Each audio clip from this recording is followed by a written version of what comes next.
दोस्तों आज मेरे माइक में थोड़ी दिक्कत हो गई है तो इसलिए वीडियो में हो सकता है कि आवाज़ में दिक्कत आए, लेकिन आज की कहानी जो होने वाली है वो बहुत अच्छी होने वाली है। चलिए कहानी शुरू करते हैं। ये बात 90 के दशक की है। अमेरिका का एक शहर होता है बाल्टीमोर। दरअसल बाल्टीमोर के एक चौराहे पर एक आदमी जो होता है वो बर्गर बेचा करता है। उसके बर्गर इतने मशहूर थे कि वहाँ से चौराहे से कोई भी आदमी गुजरता था तो वो ये ज़रूर सोचता था कि एक बार उसका एक बर्गर खाने को मिल जाए, क्योंकि वो बर्गर कुछ बनाता ही इतने लजीज था। अब ऐसे ही करते करते काफ़ी वक्त बीत जाता है और उसके बहुत सारे ग्राहक भी बन जाते हैं, लेकिन एक समय ऐसा आता है कि लोगों को पता चलता है कि वो बर्गर के अंदर इंसान का मीट मिलाया करता है, मतलब कि इंसान का मांस छोटे छोटे पीसों में बर्गर में डाला करता है। और जैसे ही इस घटनाक्रम का खुलासा होता है तो पता चलता है कि इस शहर से 10 लड़कियां गायब हुई होती हैं और उन 10 लड़कियों का कत्ल इसी आदमी ने किया होता है। इस आदमी का नाम है जोसेफ मैथोनी।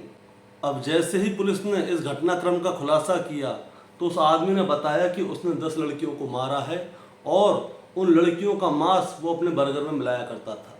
अब जैसे ही ये बात अखबारों के ज़रिए, न्यूज़ के ज़रिए लोगों के पास पहुंचती है तो लोगों का उल्टी कर कर के हालत ख़राब हो जाती है और वो उस आदमी पर इतना विश्वास करते थे कि इतना अच्छा बर्गर बनाता है, लेकिन उन्हें ये नहीं पता था कि बर्गर में वो लड़कियों का मांस मिलाया करता था।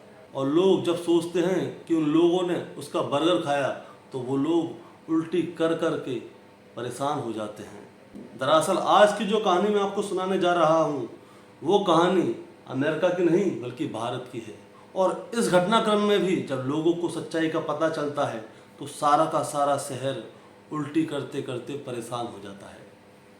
नमस्कार दोस्तों, मैं गौरव शर्मा और आप देख रहे हैं गौरव शर्मा सफ़र। दोस्तों आज की जो सच्ची घटना की मैं बात कर रहा हूँ वो गुजरात में एक ज़िला लगता है पाटन, और पाटन का एक शहर है सिद्धपुर। सिद्धपुर में एक लड़का होता है जिसका नाम है राहुल। राहुल को हर काम में मीन मेख निकालने का आदत होती है, यानी कि अगर हम उसके लिए कोई खाना देते हैं तो खाने में नमक कम है कि मिर्च ज़्यादा है कि ये है वो है, हर चीज़ में मीन मेख निकालता ही रहता है। उसको हर किसी काम में गलती निकालने की आदत है। उसकी माँ, उसके परिवार के लोग, उसके शहर के, उसके जानने वाले लोग सब उससे परेशान होते हैं कि ये लड़का हर काम में कमी निकालता रहता है। कभी वो खाना बनाता है तो बोलता है माँ इसमें खाने में नमक कम है कि मिर्च कम है। अब ऐसे ही समय लगता है तो लोगों को उसकी आदत पड़ जाती है। वो कहते हैं ये लड़का हर चीज़ में कमियां निकालता है, ये तो ऐसी ही बेकार लड़का है। चलो कोई दिक्कत नहीं। एक दिन क्या होता है वो जब खाना खा के उठता है तो उसकी माँ उसको पानी पीने के लिए देती है। अब जैसे ही उसकी माँ उसे पानी पीने के लिए देती है तो पानी जैसे ही पीता है तो उसे उस पानी में से बदबू आती है। तो उसकी माँ उसे बोलती है, तो राहुल अपनी माँ से बोलता है कि माँ पानी में से बदबू आ रही है। उसकी माँ कहती है तेरे को तो हर चीज़ में कमी नजर आती है, चुपचाप पानी पी ले, सब पानी सही है, हम भी तो पी रहे हैं इसी को। अब क्या होता है वो शाम को पानी पीता है। शाम को पानी पीता है तो शाम को भी उसको बदबू आती है। वो अपनी माँ से बोलता है लेकिन उसकी माँ सुनती नहीं है। दोस्तों ये 12 तारीख की शाम की बात है। वो अपनी माँ से कहता है कि माँ मुझे पानी में से ज़्यादा बदबू आ रही है, मैं पानी नहीं पी पाऊँगा। उसकी माँ कहती है पता नहीं इस लड़के को क्या हो गया है, हर काम में कमी निकालता है। अब वो कहता है माँ ऐसा करो, आपको पानी पीना पियो, लेकिन मैं बाजार का पानी पी लूँगा, मैं म्यूनसिपालिटी का पानी, नगर पालिका का पानी जो नल से आ रहा है मैं नहीं पी पाऊँगा, इसमें से मुझे बहुत ज़्यादा बदबू आ रही है। कोई बात नहीं। उसकी माँ उसे 20 रुपये दे देती है। अब 12 मई की शाम को वो जाता है, बाहर से बोतल लेके आता है, अपने लिए पीता है, घर के लोग भी पीते हैं उसमें से। अब दूसरे दिन भी यही होता है, तीसरे दिन भी यही होता है, 12, 13, 14, 15 वैसे दिन ब दिन निकलते जा रहे हैं वो, लेकिन वो उस पानी को नहीं पी रहा। अब क्या होता है, एक दिन उसकी पड़ोसन आती है राहुल की उसकी माँ से मिलने के लिए कि बहन जी आपके घर में से नल में से पानी जो आ रहा है उसमें बदबू आ रही है क्या। वो कहती मेरे को फील तो हो रहा है लेकिन राहुल को ज़्यादा बदबू आ रही है, मुझे तो ऐसा लग नहीं रहा है। वो कहते नहीं पानी में से बदबू आ रही है। अब वो 1 से 2 घर, 2 से 4 घर, सारे लोग एक दूसरे से मीटिंग करते हैं कि भाई पानी में से बदबू आ रही है, बहुत ज़ोर से बदबू आ रही है। अब वो सब लोग मिलकर नगर पालिका जाते हैं। नगर पालिका में जाके वो शिकायत करते हैं कि देखिए पानी में से बदबू आ रही है। लेकिन नगर पालिका वाले क्या होते हैं, उनकी रिपोर्ट रख तो लेते हैं लेकिन उस पर कोई एक्शन नहीं लेते, वो उसे हल्के में छोड़ देते हैं कि बदबू आ रही तो आ रही होगी। अब 12 तारीख से बात चल रही थी और 16 तारीख हो जाती है। अब नगर पालिका वाले कुछ करते नहीं है, लेकिन 16 तारीख को क्या होता है, पाइप से पानी आना बंद हो जाता है।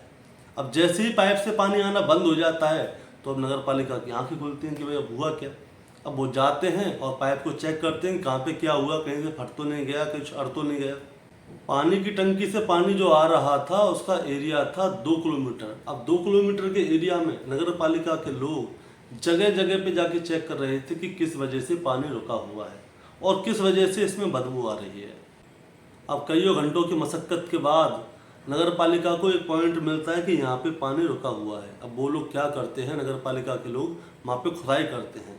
खुदाई करते हैं और पाइपलाइन को खोल के देखते हैं तो उसमें पता चलता है कि इंसान के शरीर का जो धड़ होता है वो पाइपलाइन में फंसा हुआ है और उसी की वजह से सारा पानी रुका हुआ है। अब उस जो शरीर का हिस्सा जो पाइप में फंसा हुआ था उसे निकाल तो लेते हैं और दोबारा से उस पाइप को जोड़कर पानी चालू कर देते हैं। अब पानी चालू कर देते हैं तो पानी चलता तो है लेकिन उस प्रेशर से नहीं आता जितना कि पहले से आ रहा था, पहले जो इतना प्रेशर से आता था। अब होता क्या है, धीरे धीरे करके ये बात लोगों तक पता चलती है कि जो पाइपलाइन थी उसमें किसी इंसान का शरीर का हिस्सा फंसा हुआ था और उसी की वजह से उस पाइपलाइन में बदबू आती थी और ना जाने कितने दिनों से वो हिस्सा उस पाइपलाइन में फंसा हुआ था। अब जैसे जैसे उन लोगों को पता चलती है उन लोगों के पैरों के नीचे से ज़मीन खिसक जाती है कि बहुत सारे लोग तो वेजिटेरियन होते हैं, बहुत से नॉन वेजिटेरियन होते हैं, लेकिन चाहे वेजिटेरियन हो चाहे नॉन वेजिटेरियन हो, किसी इंसान के मरे हुए इंसान के उसको पानी को नहीं पिएंगे, धड़ के पानी को, चाहे कुछ भी हो जाए। तो लोग क्या होता है, बीमार होना शुरू हो जाते हैं और बहुत सारे लोग तो उसी समय उल्टी करने लग जाते हैं जब उन्हें पता चलती है कि इस पानी को वो लोग पी रहे थे।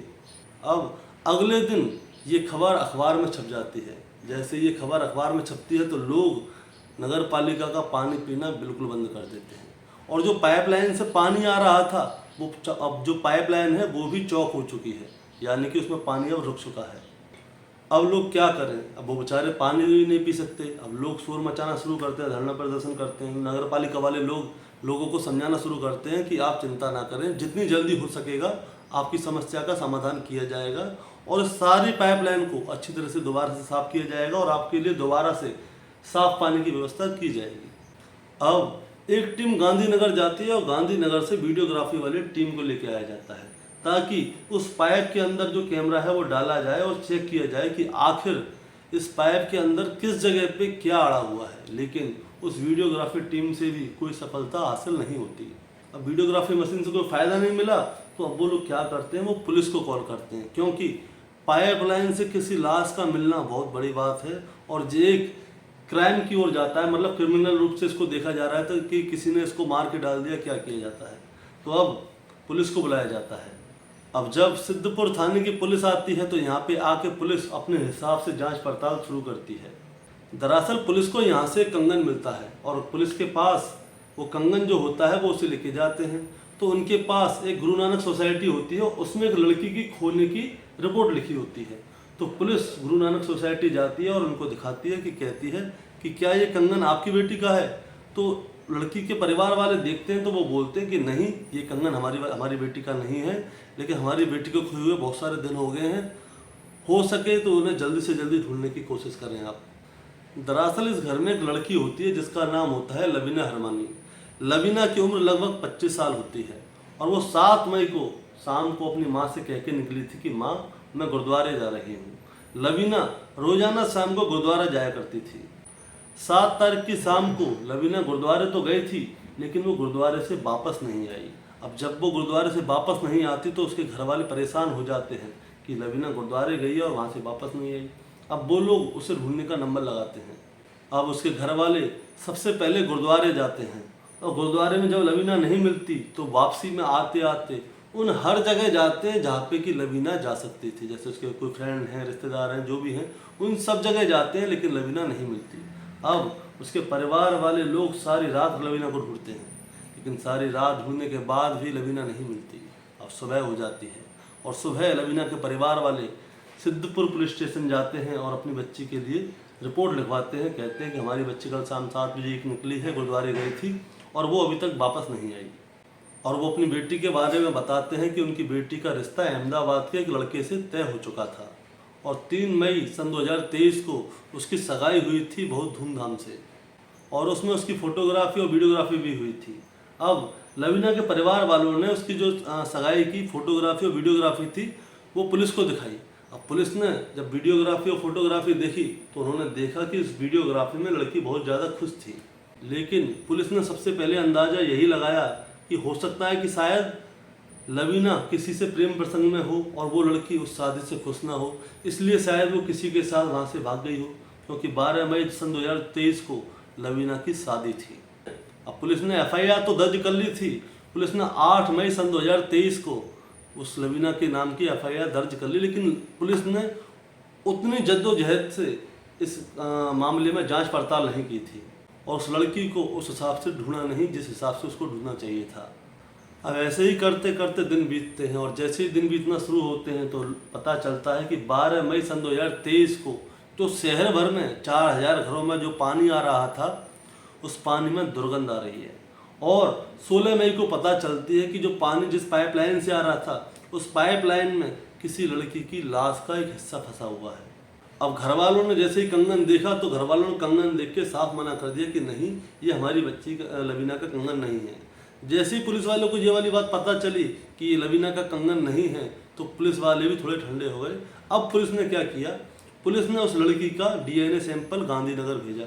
अब गांधीनगर से DNA सैंपल की जो रिपोर्ट आई और दूसरी तरफ जो पानी की पाइपलाइन चौक थी, सभी लोग इस बात से भी परेशान थे कि इस पाइपलाइन को आखिर कैसे खोलें, क्योंकि हो सकता है उस पाइपलाइन में जो लाश थी उसके शरीर के और भी हिस्से हो सकते हैं। अब उन्होंने सारे जुगाड़े देख लेंगे, सारे जुगाड़े फेल थे। अब पुलिस ने और वाटर बॉक्स वालों ने मिलके एक देसी जुगाड़ निकाली। अब देसी जुगाड़ क्या थी, देसी जुगाड़ ये थी कि वहाँ पे बहुत सारा पानी पहले रोका गया और एक साथ प्रेशर से वो पानी छोड़ा गया ताकि पाइप में जो भी हो वो अचानक झटके से बाहर आ जाए। अब जैसे ही पानी को प्रेशर से छोड़ा जाता है तो पता चलता है कि उस पाइपलाइन में शरीर के और भी हिस्से जमा हुए थे। उसमें पैर के, हाथ के और पेट के कई हिस्से उस पाइपलाइन से बाहर निकलते हैं। और कई दिन बीत जाने के बाद जब गांधीनगर से रिपोर्ट आती है तो पता चलता है कि ये जो रिपोर्ट थी DNA की, ये उस लाश से मैच कर रही है और जो लाश है ये उसी लड़की की थी जिसके घर वाले उसे बहुत दिनों से ढूंढ रहे थे, पुलिस भी अच्छे से ढूंढ रही थी, यानी कि ये लाश लवीना की थी।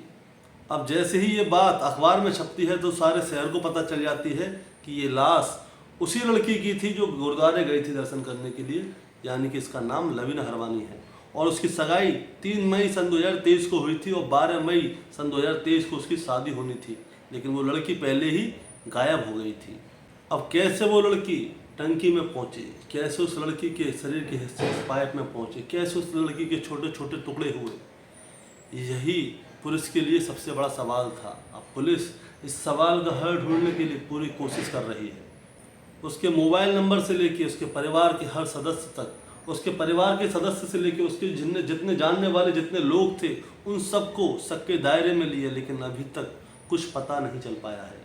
अब वो अपनी शादी से खुश थी या दुखी थी, इस बात से भी पुलिस अनजान है, क्योंकि उन्होंने जब वीडियोग्राफी देखी थी तो उसमें देखा कि वो सगाई के समय पे बहुत खुश थी, लेकिन वो टंकी के अंदर कैसे पहुंची। दोस्तों, बहुत से लोग तो कई तरह के अंदाजे लगा रहे थे। वो कह रहे थे कि इसका लड़की का किसी के साथ प्रेम प्रसंग था, वो उसे ले गया, या लड़की ने उसके ऊपर प्रेशर डाला कि मुझसे शादी करो, चाहे जो भी है, उसे मारा, फिर टंकी में डाला, उसके छोटे छोटे टुकड़े किए।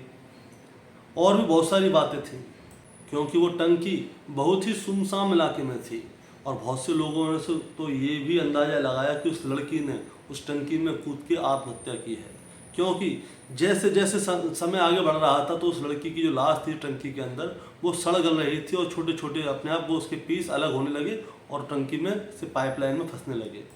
अब उस लड़की की लाश के पीछे क्या सच था? क्या उस लड़की ने खुद आत्महत्या की थी या किसी ने उसको मार के उसके छोटे छोटे टुकड़े करके टंकी में डाले थे? इस बात का पुलिस आज भी सुराग खोज रही है। अब इस बात के पीछे क्या वजह रही थी कि क्या वो लड़की खुद टंकी में कूद के उसने आत्महत्या की थी, या फिर उसको किसी ने मार के उसके छोटे छोटे पीस करके उस टंकी में डाले थे? इस बात का खुलासा अभी पुलिस कर नहीं पाई है दोस्तों, और इसके ये केस आज भी चल रहा है। जिस तरह से 4000 घरों में वो दुर्गंध का पानी जा रहा था, दोस्तों उन परिवारों में बहुत सारे लोग बीमार पड़ गए थे। जब ये बात अखबार में आई तो पूरे प्रदेश में ये बात चर्चा का विषय बन गई थी, और पूरे प्रदेश ही नहीं पूरे देश में ये बात आज चर्चा का विषय बनी हुई है, और आज भी ये गुत्थी अनसुलझी सी लगती है। तो दोस्तों आपका क्या कहना है इस बारे में, आप कमेंट में ज़रूर बताइएगा। और हाँ, ये कहानी सुनाने का मतलब किसी को विचलित करना या किसी को परेशान करना नहीं है दोस्तों, बस आपको सतर्क करना है।